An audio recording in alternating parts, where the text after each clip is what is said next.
What's up, guys? In case you can't notice, or don't notice, I'm going to be talking about the Spyderco Paramilitary 2.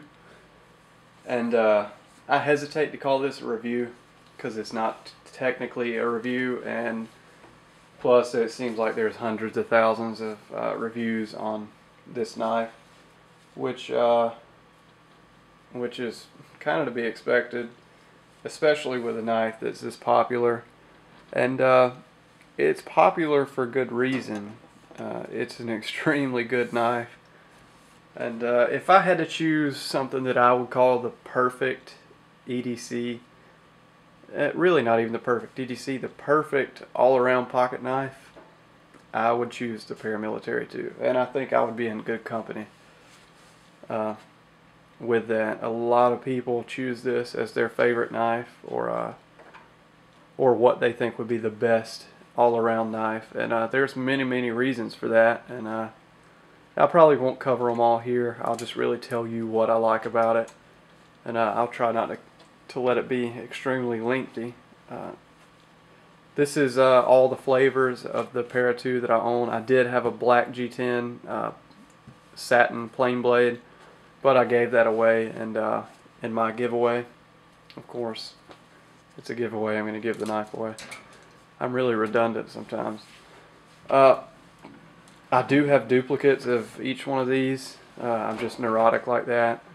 If I can buy a duplicate, I will. And sometimes triplicates, really. If I'm feeling really dumb, I'll do that.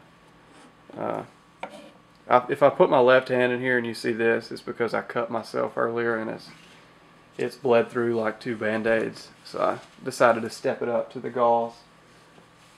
What I like about the Para 2 is, first off, I love the military. I love everything about that knife. But sometimes it's too big.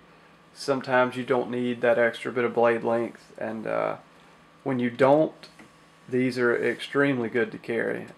The blade is not much smaller than the blade on the full-size military, and the handle is actually not that much smaller. It's like they took the blade and the handle and they just kind of condensed it down, and you got the Paramilitary 2. And it's just an excellent pocket knife. The handles are extremely ergonomic. The thumb ramp is nice right here, nice jimping. The blade has an excellent shape to it. For a knife that you just want to cut, I mean, there's no specialty tasks in mind. This is the perfect blade, I think. Lots of belly with a nice fine tip. You can choke up on it and get some really good force behind it. The belly is what I like the most about it, probably. This little sweep that it has to it just makes it slice like a demon. I mean, it slices like no other knife, honestly.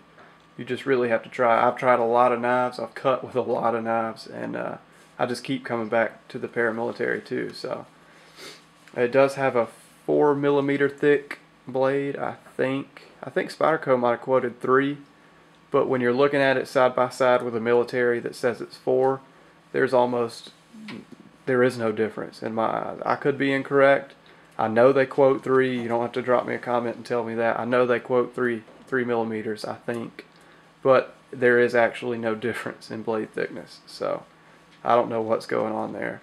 But you do have a nice, fairly thick blade stock, but you do still have a delicate tip to do really fine work with. So if the Paramilitary 2 didn't have this blade shape, then it wouldn't be the knife that it is, in my eyes. The handle is great, yes, but you use a knife to cut with and not to hold. So the handle is secondary, but that doesn't mean it's anything less than brilliant. The handle is amazing. I'm sure if you're watching this, I'm sure you've held a Paramilitary 2 at one point in time, and you know what I'm talking about. The grip is just, it's like no other. I mean, it fits everybody's hand. I've never heard anybody complain about this handle shape. So that's a big feat. I'm sure there are people who complain about it, but there's people who complain about anything, so you can't really consider that. In case you're wondering, this is the carbon fiber S90V Paramilitary 2. Excellent, excellent knife. This is probably my favorite rendition of this knife. And my next favorite would be this, which is the gray G10 CTS 20CP. And that's Carpenter's equivalent to S90V, so it's an excellent steel also. And then this is the digital camo with a coated blade and digital camo with an uncoated blade. I did want to take this opportunity to show you guys something. This is my newest Paramilitary 2. It was date coded July of 2011, and unlike all my other Para 2s, which have screws that are flush with a G10, as you can see right there, completely flush with a G10. Every other Para 2 is like that I've seen. This one has screws that are actually countersunk into the G10, and I've never seen that before. I don't know if that's part of Spyderco's CQI, which is constant quality improvement, or if it's just an anomaly that slipped through the quality control people. But every screw is countersunk like that, even on this side. Every single screw is countersunk in there. And I've seen one other person on the forums mention this. Still no answer from Spyderco. I'm not sure we will get an answer. It doesn't affect the performance of the knife at all, which is all I'm truly concerned about. Looks are secondary to me, so I want the knife to function like it should, and I don't think the screw problem, it's not really a problem. I don't think the screw anomaly will affect function at all. So I'm not sure this video really had a point. I just wanted to talk about the Paramilitary 2 and tell you what I like about it. Something I didn't mention is the clip. It is a 4-way clip, tip up, tip down, left, right hand, and it's an extremely good clip. That's something Spyderco does right. Of course, they pioneered the clip on the pocket knife, so they're going to do it right. It's not hard to tension the screws down and the clip doesn't move around on you. It's my pet peeve when a clip is able to be pushed back and forth. I can't stand that. On one of my native 5s, no matter how tight the screw is, the clip moves around, so I gorilla glued it. I gorilla glued it, and it's setting right now, so I'll let you guys know how that works. But the clips on these knives is outstanding, or are outstanding. They hold in your pocket really well, but they're not so tight, and the G10 is not so grippy that it chews your pants up.